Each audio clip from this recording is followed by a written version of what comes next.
It is the shortest verse in the Bible. 2 words. That is all. No genealogy, no prophecy, no commandment carved in stone. Just 2 words sitting in the middle of the Gospel of John like a stone dropped into still water. John 11, verse 35, Jesus wept. Most people encounter this verse for the first time as a piece of trivia. The shortest verse in the Bible, useful for Sunday school games, easy to memorize, easy to move past. And that is exactly the problem. Because hiding inside those 2 words is something that should stop you cold, something that once you see it, you cannot unsee. The God who spoke galaxies into existence cried.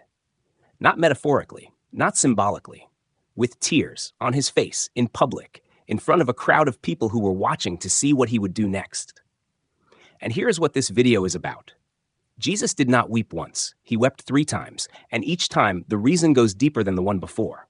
Each time, a different layer of who God actually is gets pulled back. Each time, you are invited to see something that 2,000 years of theology has sometimes talked around but rarely sat inside long enough to feel. This is not a Bible trivia video. This is not a theology lecture. This is not a list of comforting verses to screenshot and post. This is a video about what it means. What it actually means, that the God of the universe has a tear ducts, that he used them, that the record shows it. 3 times he wept. We are going to walk through every one. And before we do, I want to plant something in your mind, a detail we will come back to before this video ends. One of these 3 moments, Jesus already knew exactly what he was about to do. The outcome was decided. The miracle was already on its way. He had the answer in his hands before anyone in that crowd had even finished asking the question. And he wept anyway. We will get to that moment. We will sit inside it. But not yet. Right now, we begin at a tomb, in a small village 2 miles outside Jerusalem, 4 days after a funeral, and a smell that everyone standing at the entrance of that cave already knows, that tells you it is too late. It is never too late. But nobody there knows that yet. The village of Bethany sits on the eastern slope of the Mount of Olives.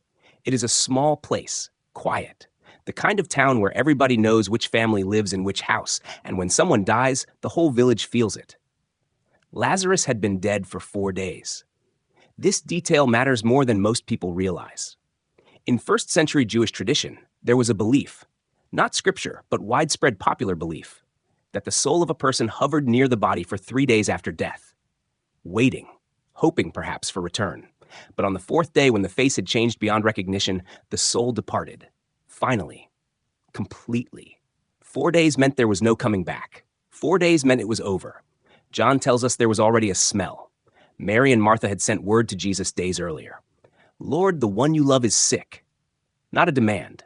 Not even quite a request. Just, Lord, you should know. Lord, you should come. And Jesus had stayed where he was for 2 more days. He had a reason. But nobody standing at that tomb on day 4 knew what it was. Martha hears he is coming and runs to meet him on the road. She is the older sister, the practical one, the one who at another dinner had complained that Mary left all the work to her. She arrives breathless and says, Lord, if you had been here, my brother would not have died. And then, almost in the same breath, steadying herself, but I know that even now God will give you whatever you ask. Martha brings Jesus a statement, a theological position.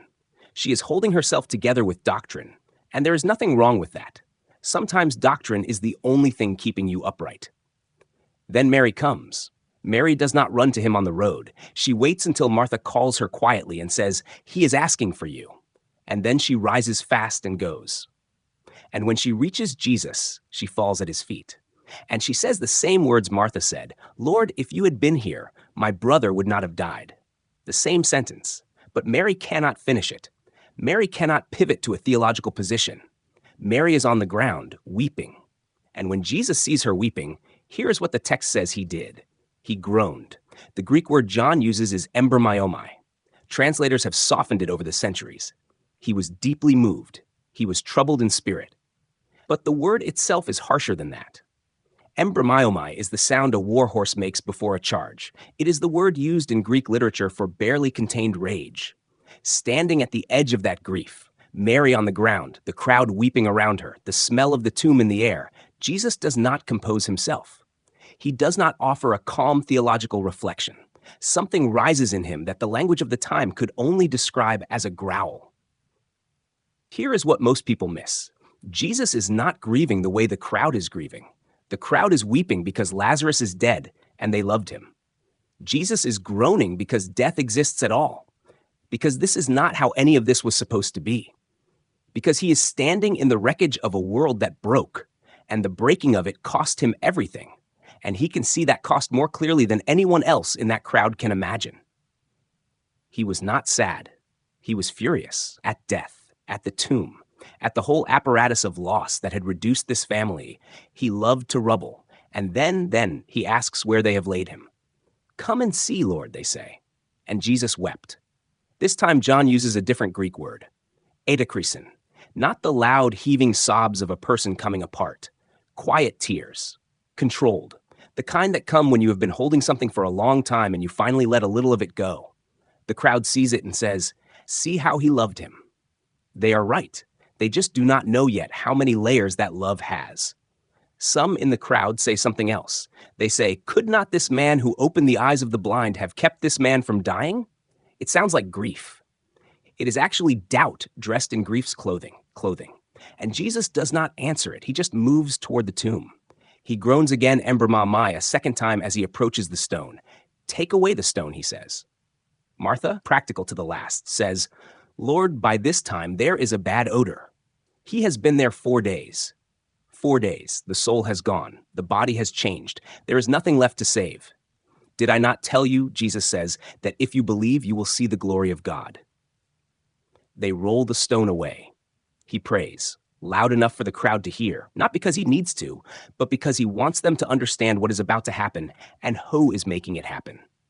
And then he says, with the same voice that divided light from darkness at the beginning of all things, "Lazarus, come out." And Lazarus comes out, still wrapped in burial cloth, hands, feet, face, a ghost white figure stepping out of a tomb that should have been sealed forever. And Jesus says calmly, as if he has done this before and will do it again, "Unbind him, let him go." Now, stay with me, because this is where we hold the open loop a moment longer. Jesus knew. He knew before he arrived. He knew before he wept. He had the answer in his hands the whole time. And he still groaned. He still cried. He still stood in that grief with Mary and Martha and the crowd, not above it, not beyond it, in it. We will come back to why. In the final act of this video, that moment will mean everything. But first, we need to follow Jesus up the road, because he is walking toward Jerusalem, and the city he is walking toward is about to make him cry in an entirely different way. 5 days before the cross, Jesus rides into Jerusalem on a donkey. The crowd has heard about Lazarus. Word travels fast in a city swollen with Passover pilgrims, hundreds of thousands of people packed into a city built for far fewer. They have heard that a man was dead 4 days and walked out of his tomb, and the man who called him out is coming to the city today. So they line the road. They cut palm branches. They throw their cloaks on the ground in front of him like a carpet. They shout Hosanna, a Hebrew word that means literally "save us now." They mean it as celebration. They do not yet understand how precisely it will be answered. The noise is enormous, and somewhere in the middle of it, on the ridge of the Mount of Olives, at the point where the road curves and the whole city of Jerusalem suddenly opens up below you like a painting, Jesus stops.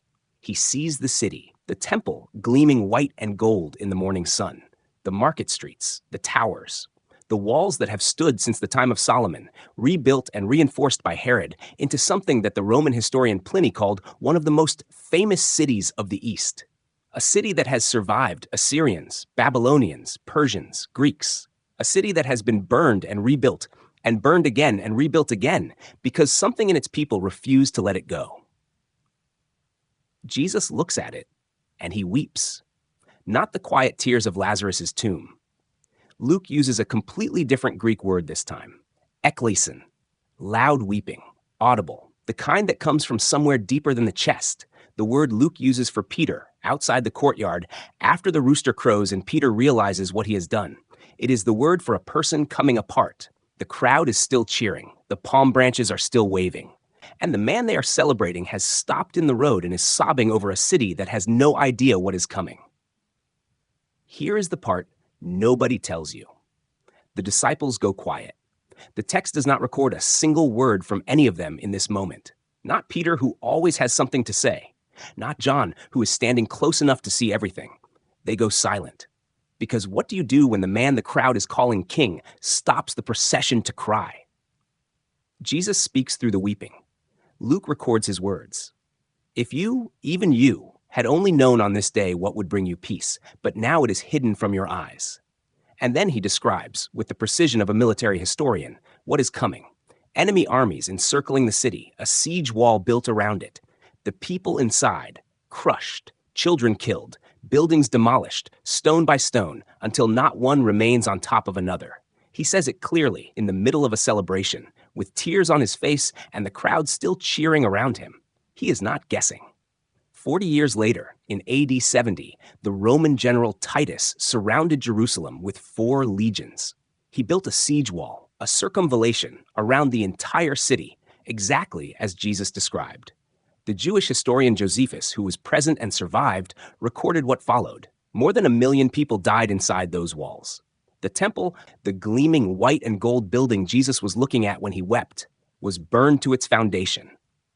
The stones were pried apart to recover the gold that melted into the cracks when it burned. Not one stone left on another. Every word Jesus spoke through his tears on that hillside came true. And this is where the weight of the second weeping lands differently than the first. At Lazarus' tomb, Jesus wept with people who were already grieving. He entered a grief that was already there and made it his own. But on the Mount of Olives, he is weeping alone, in the middle of a crowd that is celebrating over a catastrophe that has not happened yet, for people who do not know it is coming and will not listen when he tells them. He wept not because he could not stop what was coming. He wept because he could have, and the city would not let him. How often I have longed to gather your children together. He says elsewhere, as a hen gathers her chicks under her wings, and you were not willing. You were not willing. There is no anger in those words. There is something worse than anger. There is the grief of a love that was offered completely and turned away, not out of cruelty, but out of blindness. They could not see what he was. They could not see what was coming. And he could see both with perfect clarity. And he wept because the gap between what he knew and what they could not see was the width of a catastrophe. The cheering continued. He rode into the city. But on a hillside outside its walls, the tears of the Son of God had already fallen on the stones of the road. And now we follow him somewhere darker, away from the crowds, away from the cheering and the weeping and the accusations and the noise, into a garden at night where no one is watching, where the third weeping happens, and it is the one that costs him the most to let you see. The Garden of Gethsemane sits at the base of the Mount of Olives. The name means olive press, the place where olives are crushed to extract what is inside them. Someone named it well. It is night. The Passover meal is finished. Judas has already left the table.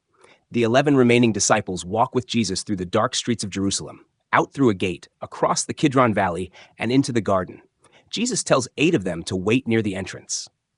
He takes 3, Peter, James, and John, deeper in, and then he says something that stops you. My soul is overwhelmed with sorrow to the point of death. Not troubled, not heavy, to the point of death.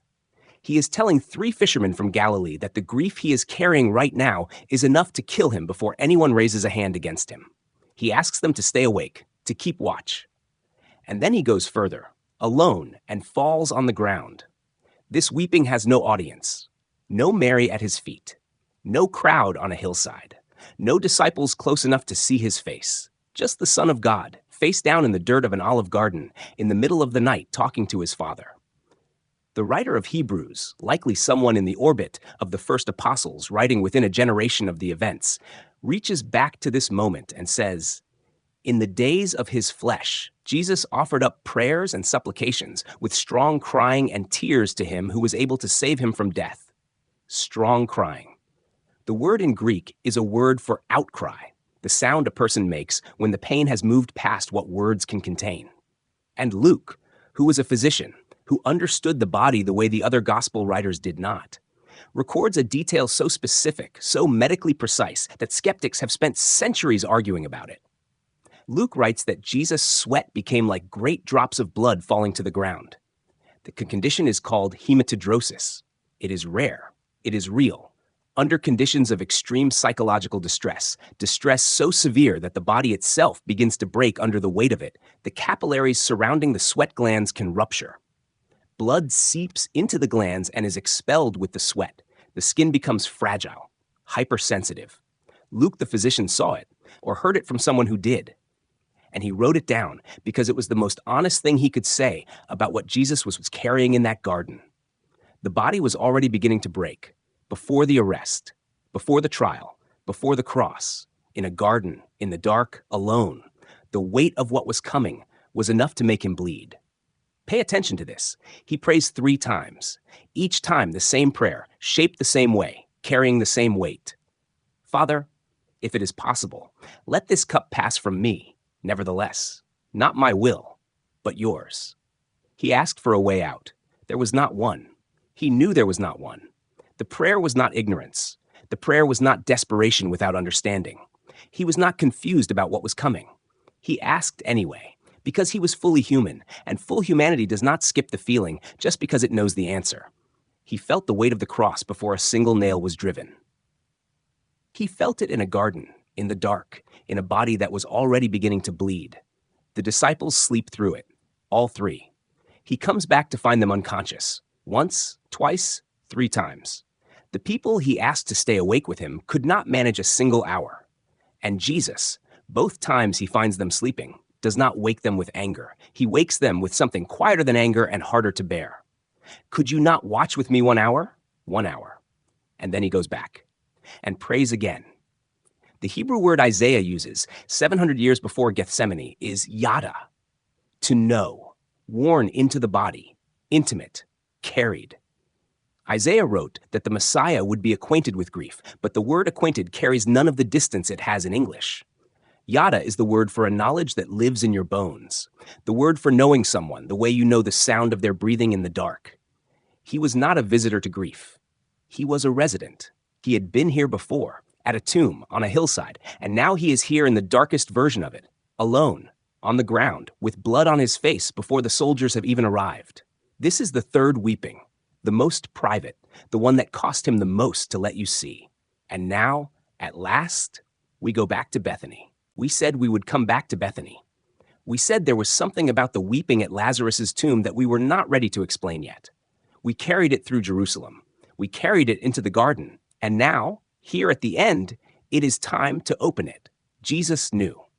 Before he arrived in Bethany, he knew Lazarus was dead. The text makes this explicit. He tells the disciples directly on the road, Lazarus has died. He knows before Martha runs to meet him on the road. He knows before Mary falls at his feet. He knows before he asks where they have laid him.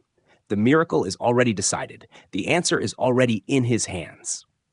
He is walking toward a tomb he is about to open, carrying a resurrection that is minutes away from happening.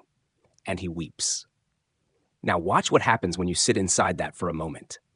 This is the question that has occupied theologians, preachers, and ordinary people who loved someone and lost them for 2,000 years. If he already knew the answer, why did he cry?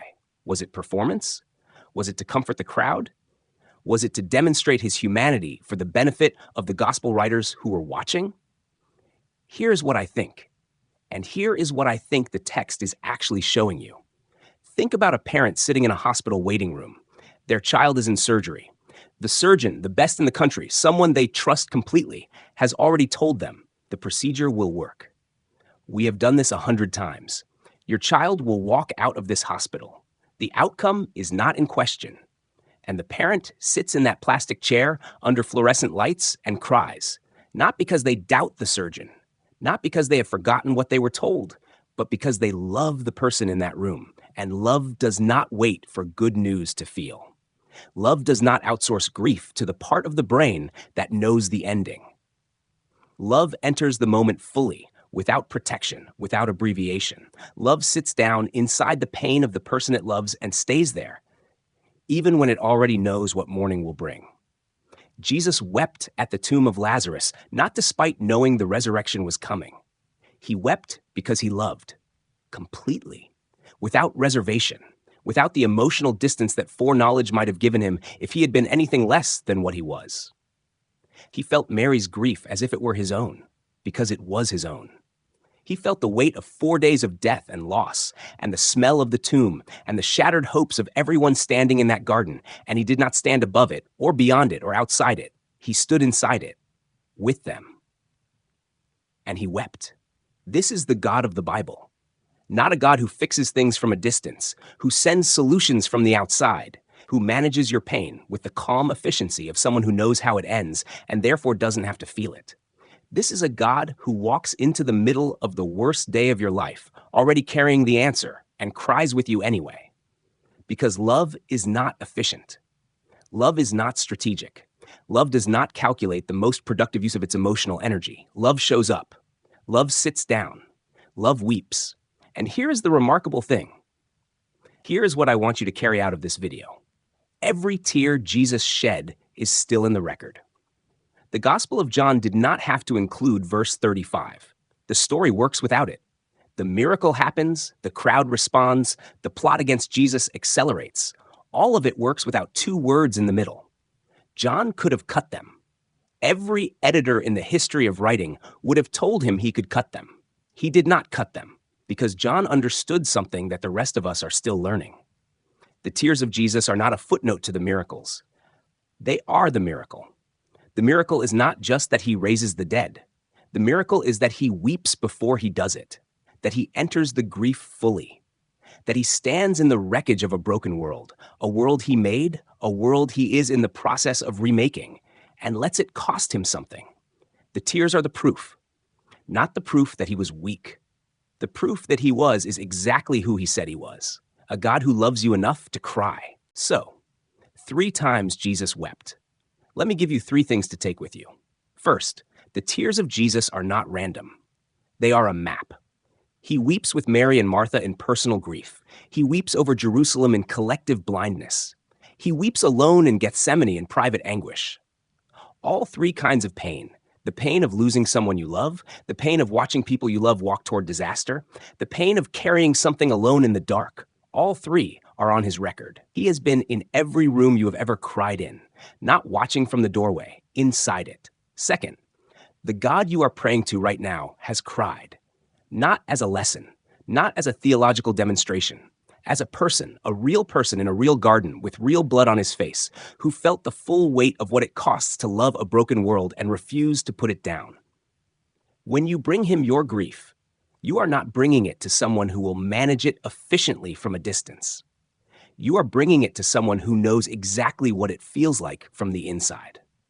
Third, and this is the one I want to leave you with. John 11, verse 35 is the shortest verse in the Bible. 2 words. Scholars have spent 2,000 years explaining what Jesus did, what he taught, what he commanded, what he predicted, what he fulfilled. But John, who was standing there, who saw the tears on his face, who watched him walk toward that tomb, John stopped everything and wrote 2 words. Not the miracle, not the theology, not the crowd's reaction. Jesus wept. Because John knew this was the most important thing he had ever seen. The Son of God standing in the dirt outside a tomb with the answer already in his hands and tears on his face anyway. That is the kind of God we have. Which of the 3 moved you most? Lazarus, Jerusalem, or Gethsemane? Tell me in the comments. I read every single one. And if this video meant something to you, share it with one person who needs to know that God is not far from their worst day. He is already there. He was always already there.